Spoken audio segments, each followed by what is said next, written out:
అందరికీ నమస్తే అండి. ఇప్పుడు మీకు ఒక అద్భుతమైన కామెడీ యాక్టర్ అని చెప్తా, చైల్డ్ ఆర్టిస్ట్ అనుకుంటా. ఒకసారి ఏం మాట్లాడుతున్నాడో చూడండి.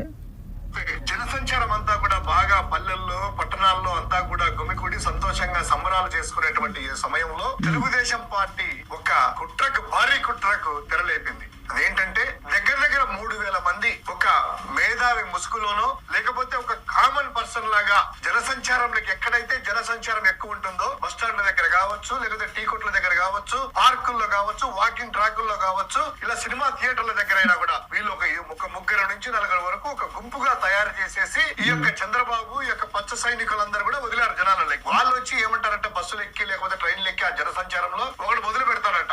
ఎలా ఉంది రాజకీయం మామ, లేదా ఎలా ఉందన్న రాజకీయం అనే మొదలెడుతున్నాము. తర్వాత వాడేమో ఏంటబ్బా జగన్ ఎన్ని ఇచ్చినా కూడా ఏమో జనాల్లో ఎలా ఉంది, చంద్రబాబు అంటున్నారట కదా అని ఇటువంటి స్టార్ట్ చేసేసి కామన్ ముసుగులో మిగతా ప్రజల మైండ్లంతా ఇన్ఫ్లుయెన్స్ చేసే విధంగా చంద్రబాబును పైకి వెళ్ళిచ్చేసి జగన్ రాడిక చంద్రబాబే వస్తాడట అనేటువంటి ఒక మభ్య కల్పించడానికి. ఎందుకంటే ప్రజాస్వామ్యంలో చంద్రబాబు ఏ రోజు కూడా ధైర్యంగా వెళ్లి గెలవలేడు కాబట్టి ఈ యొక్క కుట్రలకి ఈ కుతంత్రాలకి తెరలేపాడు. ప్రజలందరూ కూడా ఈ పనోడు పరిపాలన చూసట ఏకంగా తెలుగుదేశం పార్టీ 3,000 మందిని దింపిందట. కాదురా, చెప్పుతానికి సిగ్గని అనిపించాలరా. మళ్ళీ సపరేట్గా ప్రత్యేకించి జగన్ ఏమీ చేయలేదని చెప్పాలా? ఒకసారి వెళ్ళు అమరావతి రైతులు కానించి నిన్న మొన్న ధర్నాలు చేసిన అంగన్వాడీల వరకు కూడా ఎవరిని కదిలించినా జగన్మోహన్ రెడ్డిని అమ్మలెక్కల బుద్ధులు తిడుతున్నారు కదా. ఇంకా సపరేట్గా పరిపాలన గురించి మాట్లాడుకోవాలా? ఏం చేసాడు బాబు జగన్మోహన్ రెడ్డి, మాకు అర్థం కావట్లా. పైగానంటే ఈ పనోడి పరిపాలన గురించి 3,000 మందిని తీసుకురావాలంట. ఎట్టరా నాయన, ఇలాంటి ఆలోచన ఎట్ట అవుతాయి మాకు అర్థం కావట్లా. అంటే ఇది నీ మెటతనం అనుకోవాలా, లేదంటే జనాల్లో వ్యతిరేకత ఉంది కదా దాన్ని కూడా తెలుగుదేశం పార్టీలోకి తోసేద్దాం, ఇదంతా కూడా తెలుగుదేశం పార్టీ వాళ్ళు కావాలని చెబుతున్నారు చెప్తే జనాలు నమ్మేస్తారో ఆ స్టేజ్లో ఉన్నారు మీరు. నాయన జనాలు అంత అమాయకులు కాదు, జనాలు అంత పెచ్చోళ్ళు కాదు. మీరు ఏది చెబితే అది నమ్మడానికి కొత్త ఏడిపి మాట ఇది. మేము అనుకున్నాం ఇంకా ఇలాంటిది అయితే ఇంకా రాలేదే, వచ్చుద్ది కదా. ప్రజల్లో ఉన్న వ్యతిరేకతను కూడా తెలుగుదేశం పార్టీ పైన ఇచ్చేస్తారు వాళ్ళు.